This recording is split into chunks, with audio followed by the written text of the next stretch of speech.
Hello, welcome back. We hope that you enjoy the last coffee break. And we are very close to the end of the Safer Internet Forum, so it's the time of this event when we are always coming here with a bit of, bitter-sweet feeling. So we are a bit feeling like that, because say, oh no, it's already over. We can even feel a bit, oh gosh, it was too quick, we should have it another day. But then we are also very happy because we feel, oh, eventually, we could meet many people that for too long they were only behind the screen. It was so inspiring, and we are really coming back with a lot of ideas. But the forum is not just a day, it's a long process. It was a very long process to prepare it, and so our thanks really go to European SchoolNet for really all the excellent work behind, the scenes.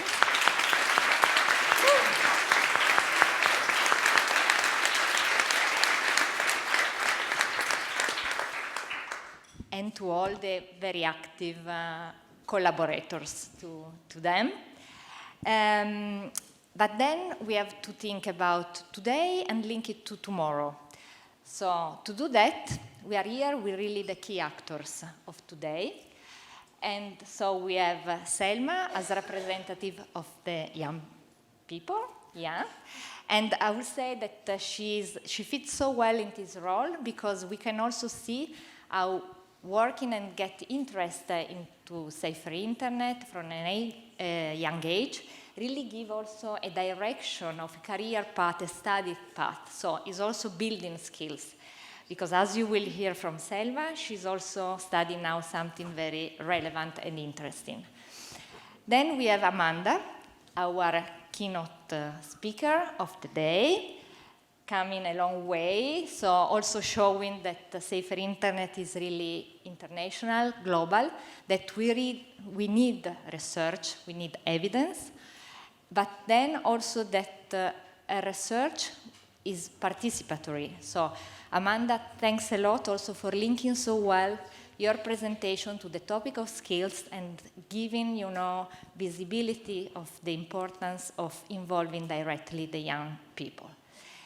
And then again, Safer Internet Forum is international, and we have then our guest from Ukraine, the teacher Alexandra, and teachers, as we have discussed at length in one of the deep dive, discussing is it formal education, informal, not formal education. Still, you have a key role to play and a lot of challenges. And then we have the representative from the Safer Internet Center that basically, is linked to all the other actors and has also the big challenge to then go back and also share what were the, learning of the day with the larger community. Having said that, now I will give the floor directly to the panelists and ask them to briefly introduce themselves and explaining why this Safer Internet Forum is relevant for their engagement for a safer and better internet for kids. So thank you so much for the introduction.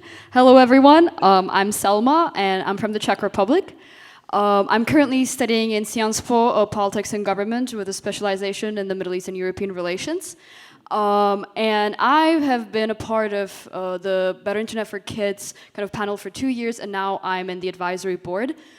Honestly, since last year, where I gave a speech about youth participation and youth empowerment, I have been active in a lot of youth advocacy, not only in the digital sphere.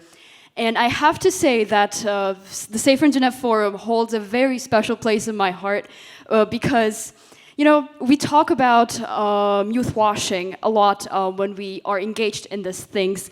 And I think this is one of the only, or like one of the very few forums or conferences that I've been in that are very much youth-led, and that very much I can see the impact that what we say is actually being acted on.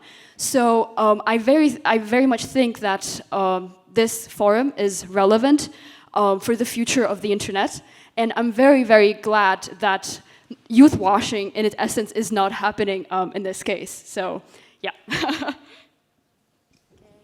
Thank you. Amanda, please. Yeah. So I won't introduce myself again, but I guess on the topic of you know, what I took out of this, or why this experience of the Safer Internet Forum 2023 is important to my own work.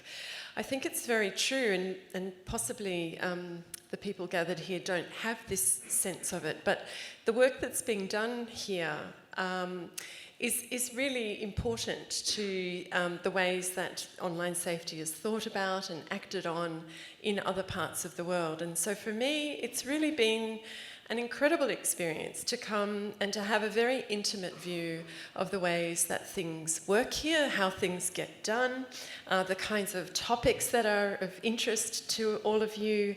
And I think to really see the child rights perspective being brought to life in a very tangible sort of way.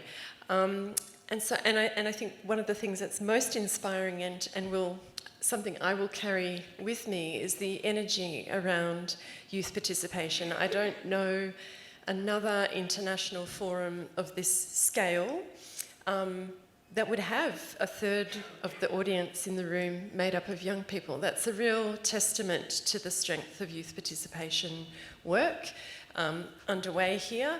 I don't want to romanticize that work. Obviously, it's very easy to do tokenistic work with young people. And when it's done well, it's often very difficult and time-consuming, and it takes up resources. So I guess what I want to say is congratulations to everybody that is trying to bring that to life. It's very impressive to an outsider like me. Thank you. Thank you. Alessandra? Does it work? Thank you. I'm so delighted to take part in the Safe Internet Forum in Brussels for the second time.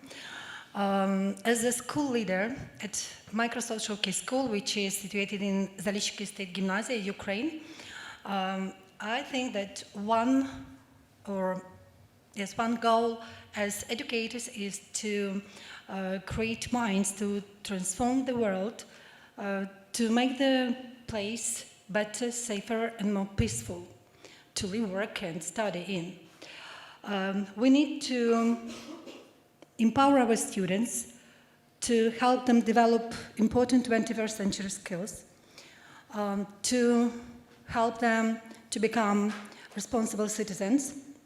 And that's why the digital citizenship education and human rights education are widely supported in Ukraine. So safety is crucial, and especially nowadays when there is war. And the work continues in digital environment as well. And our task is to teach our children to defend themselves from cyber threats, protect them from cyberbullying, hate speech, and other, things which are very dreadful for young people and students. So I've come here, and we are here in order to discuss these important questions and to make right decisions, how to improve, how to make it better for the students to go online, because they are the key actors in shaping the future of ours. Thank you. Thank you. Matthias? Thank you.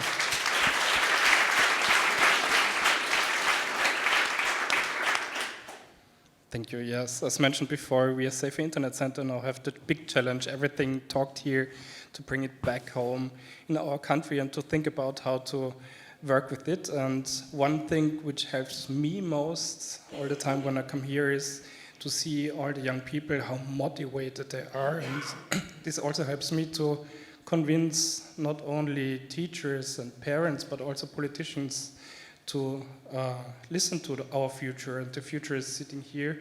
And we, as Safer Internet, of course, have to be parts to support them the best way possible. Thank you. Then perhaps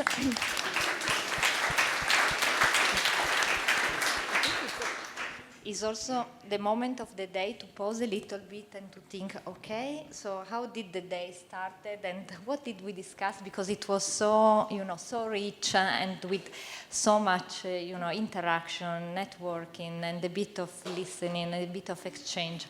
So really for broad lines, we started, of course, with also the official welcome from the commissioners, so a vice president and the commissioner responsible for the Better Internet for Kids strategy.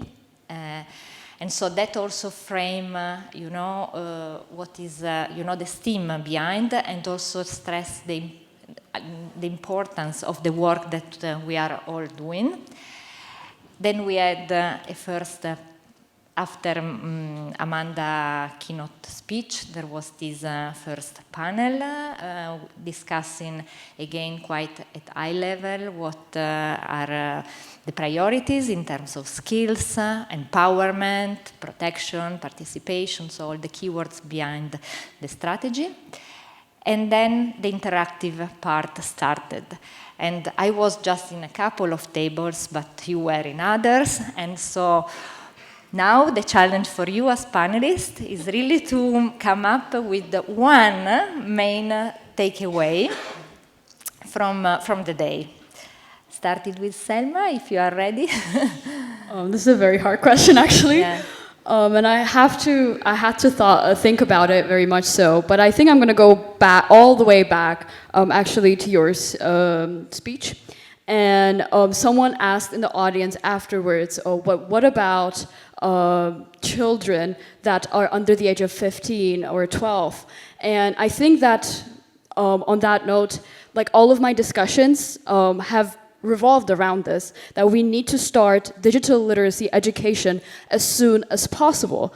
Because, like, for example, right now, we're all representing kind of the age group of 15, 16, 17 perhaps.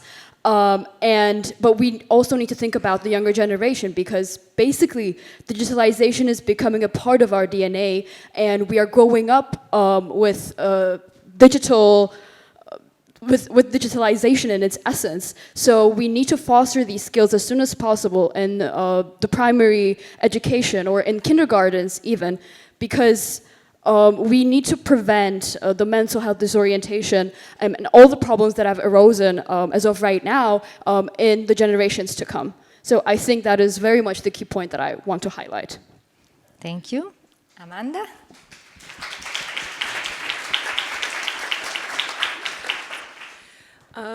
So I actually find it very difficult to come up with one takeaway, but I think probably my takeaways are a little bit more meta than summaries of the content that we went through together. I think we've discussed some really important things today, but I think two things really struck me. The one is that is just the power of intergenerational conversation.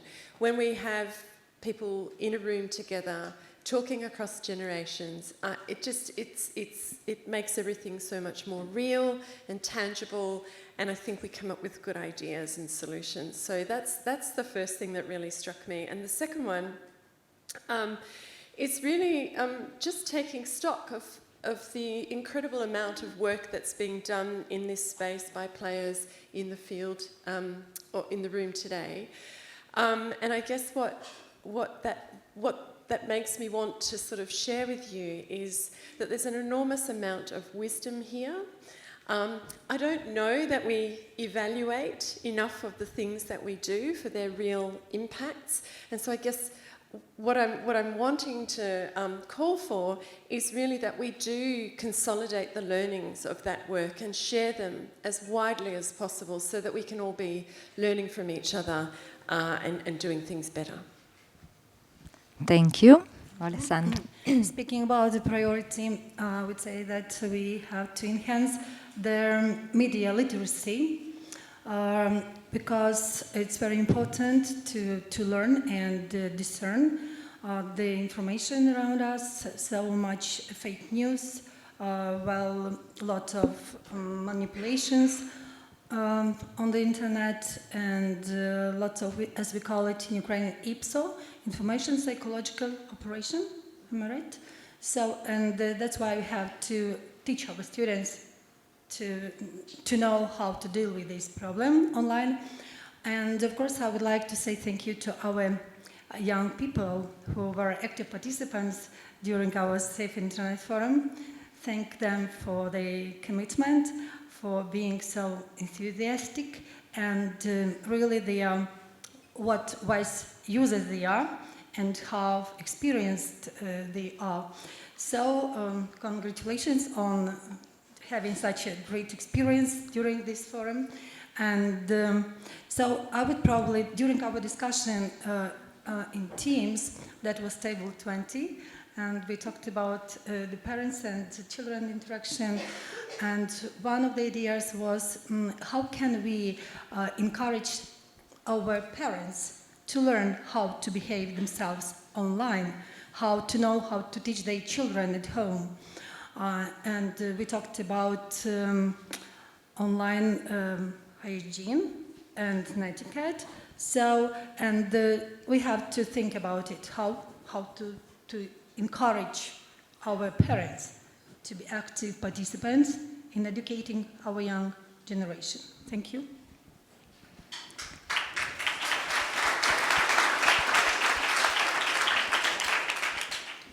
Thank you. One key takeaway for me was, I wouldn't say it was a surprise for me, but at least it surprised me nevertheless, that I have the feeling that everybody's feeling still super stressed when they are online. And it's interesting because I'm working in this field now for over 15 years, and it didn't change much. It's not only just about how long you are online, but also about content relation challenge like cyberbullying and cybermobbing, and also about how powerful influencers are still these days. So we are talking about a lot, and since long times already. And one key takeaway for me as Safer Internet Center is that we really have a duty to support young people how to learn this kind of digital resilience online, and of course to navigate safe online. Thank you. I'm not supposed to share my ideas, but I will, since you were very disciplined and you were fast. And for me, the takeaway, in line with what Matthias has just said, was also to discover how the influencers are cool, but not only just for the young people, also for the adults. Because, I mean, when there was that panel, they were really speaking to each of us, and it was really across generations. So, from people with the direct experience and also with the wisdom of, doing something which is creative, using the skills, but also in a responsible way towards themselves, but also accountable for a larger community. And that is really key. And for me was the main takeaway. But now I have the last and the most challenging question, because thinking yourself in 1 year for the next Safer Internet Forum, when you will come here, and you will meet me, you will say, Manuela, in this year, thanks to the previous edition, I could do what? What will be the main new activities or idea that you can implement? Again, a very, very, very hard question.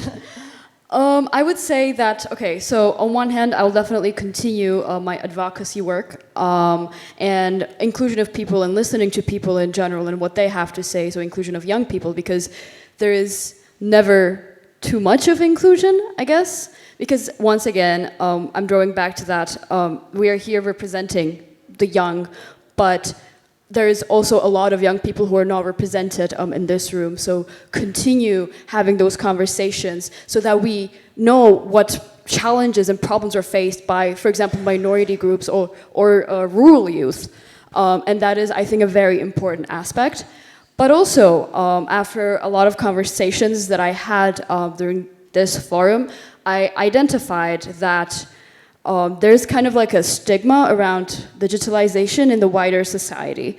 So while we here in this room know a lot about digitalization and what is going on and all the updates, for a lot of people who are not in this room and who are not in the sector, the policies or just the updates from the digital society come as flash news. And that causes kind of fear in the generation, not in our generation, but especially in our parents' generation. And I think that that especially is the root of why they're not seeking more information about the internet. And I think that this stigma needs to be broken. So I think I'm definitely going to be working towards destigmatizing the digitalization and kind of making it more of a conversation in general in the wider society. Thank you. Great. Well, firstly, I'll be really excited if I get to come back again next year. But I guess one thing that I'm looking forward to is seeing what happens with the rollout of the Digital Services Act, and to see how and the extent to which that might change the way that things are actually done on the ground. I was lucky enough to attend a lecture on Tuesday, I think, that Eva Levens gave about the DSA, and if you need a download on it, she's definitely your woman. But it does feel like a really significant piece of regulation that really has a lot of radical potential, you might say. So I'm looking forward to next year, or staying in touch with that implementation, and then getting a big download from all of you about how it's gone. Thank you. Okay, I plan to try to implement the cases I've heard about here at the forum in our educational process. I also plan to encourage, support, or motivate my teachers to take courses on media literacy. Then most of them or all of them will be ready and well equipped and be ready to teach our students, just not to fail, but to know how to find a way out in difficult situations online. Thank you, and just on the behalf of the Ukrainian teachers, I would like to say thank you to the European teachers and educators for teaching our children here in your schools, because they had to move looking for their safer places to save the lives of their children and their lives. So thank you so much. Thank you for unwavering support. We hope we win soon. Thank you.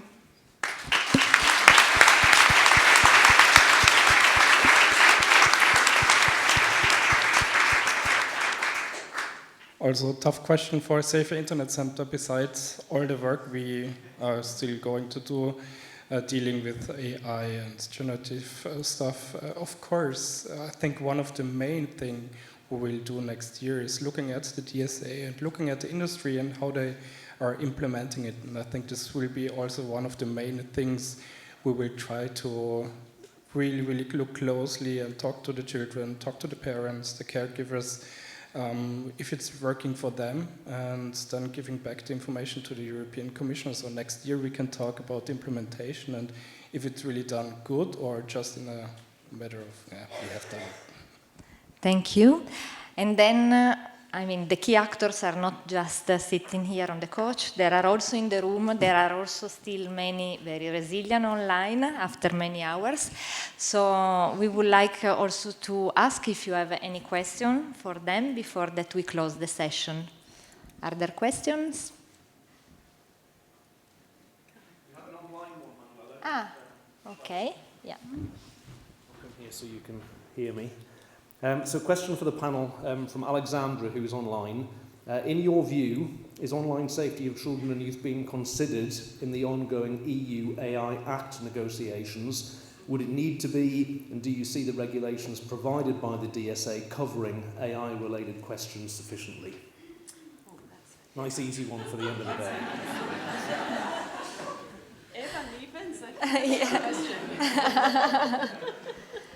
Yes. Yeah. I think support from the room is welcome. No, probably we have already a subject for the next Safer Internet Forum, let's say, yes. No, we can just say that, as you know, there are ongoing negotiations on the AI Act, and so until they are not finalized, we cannot really, express views because it can really change. It's a bit of moving target, but of course, the core fundamental values are on it, and Europe is very committed to make sure that any of this technology development is well in line with what we believe, and it will allow from one side innovation and growth, but on the other side will also protect the users. That is my only comment at this stage. Any other question? Easier, please.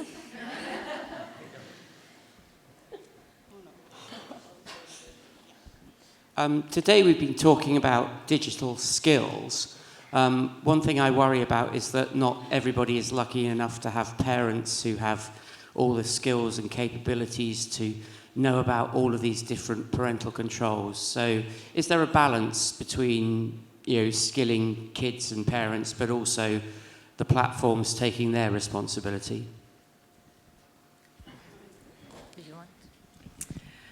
Absolutely.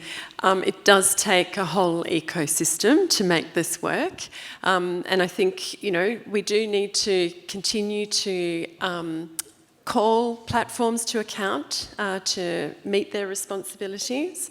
But equally, I think we also need to think very creatively about how we can really care for our most vulnerable children online. I think we cannot assume that every child has an invested parent with the time to, to track their media habits and to support them in the ways that they need to be supported. I do think one thing that we underestimate is mechanisms of peer support, children helping other children. We know from research, we've done research that shows when children help other children, it's good for their own well-being as well as the well-being of the child involved. And I really don't think we've thought creatively enough about the ways that we could ignite some truly caring mechanisms by thinking horizontally instead of always vertically. So there's a couple of things for us to think about. I can maybe add from the perspective of Safer Internet Center that of course parents are the most difficult target group to reach, and every Safer Internet Center in this room will say of course yes, and still we are trying to find new ways to go there because they are actually the most important people in the lives of the children. But of course we know that we have to teach also other caregivers and people who are the first contact point for the children how to deal with the new stuff and how to learn prompting, the new skills, how to deal with generative AI. But of course, it needs a whole ecosystem, and that's why we are here. Okay, thank you. So I think it's time for a round of applause for the panelists.